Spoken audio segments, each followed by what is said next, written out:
চারিদিকে একটা কথা শোনা যাচ্ছে যে একটা রোগ বাজারে নতুন এসছে, যার ফলে মানুষ নাকি প্যারালাইজড হয়ে যাচ্ছে।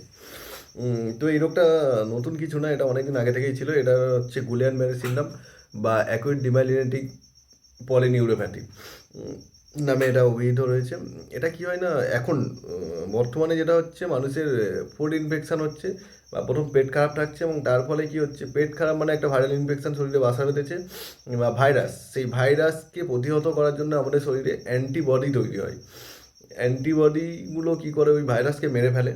ভাইরাসকে তো মেরে ফেলে, এবং অ্যান্টিবডিগুলো উত্তেজিত হয়ে আমাদের শরীরের বিভিন্ন নার্ভাস সিস্টেমকে অ্যাটাক করে।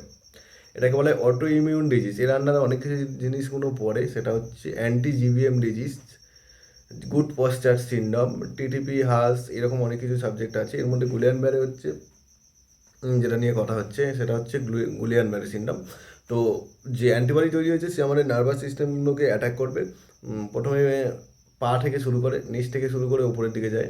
প্রথমে পাগুলোকে অবশ করে দেয়, দেন হাতগুলোকে করে, তারপরে আমাদের যে আমরা হাসছি, কথা বলছি, এক্সট্রিম লেভেল পর্যন্ত যে যাই, গেলে কী হবে, মানে যে নিঃশ্বাস প্রশ্বাসের ক্ষেত্রে যে নার্ভাস সিস্টেমটা কাজ করে, সেটাকে অ্যাটাক করে। তার ফলে আমাদের নিঃশ্বাস প্রশ্বাস নিতে খুব অসুবিধা হয়। সেক্ষেত্রে মেকানিক্যাল ভেন্টিলেটারের প্রয়োজনীয়তা হয়। এটা এই ধরনের পেশেন্টগুলো জেনারেলি নিউরোলজি সাবজেক্টের পেশেন্ট, অর্থাৎ নিউরোলজি ডিপার্টমেন্টের পেশেন্ট হয়।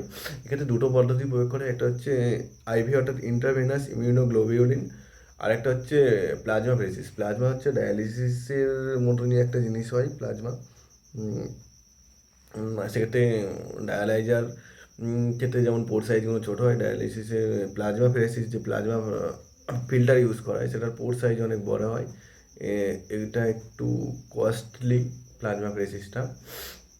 তো এক্ষেত্রে যেটা হয়, দুভাগে ভাগ করা যায় প্লাজমা ফেরেসিসকে। সেটা হচ্ছে একটা এমপিএস পদ্ধতি, মেমব্রেন প্লাজমা সেপারেশন, আর একটা হচ্ছে সেন্ট্রিফিউগাল ডিভাইস।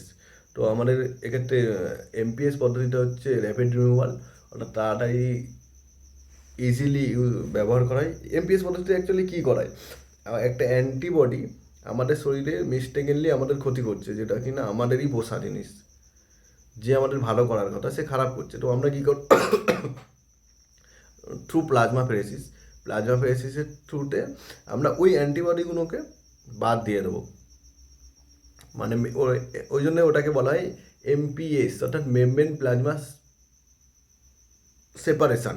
অর্থাৎ মেমব্রেন প্লাজমা সেপারেশান, একটা মেমব্রেন আছে যার মধ্যে দিয়ে রক্ত যাচ্ছে, এবং সেই রক্ত থেকে আমরা যে খারাপ জিনিসগুলো, অর্থাৎ ক্ষতিকারক জিনিসগুলো, যারা আমাদের বন্ধু ছিল এখন শত্রু হয়ে উঠেছে, সেই সাবজেক্টটাকে আমরা আলাদা করে নিই, করে নতুন জিনিসকে অ্যাড করে দিই।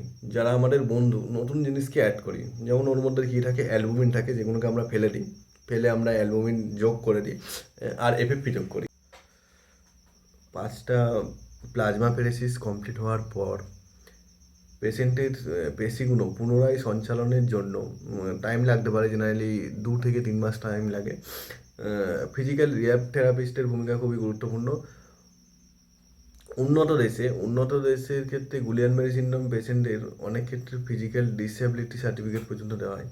তো এটা একটা খুবই বিরল স্নায়ু রোগ। এক্ষেত্রে যথেষ্ট সাবধানে থাকা উচিত।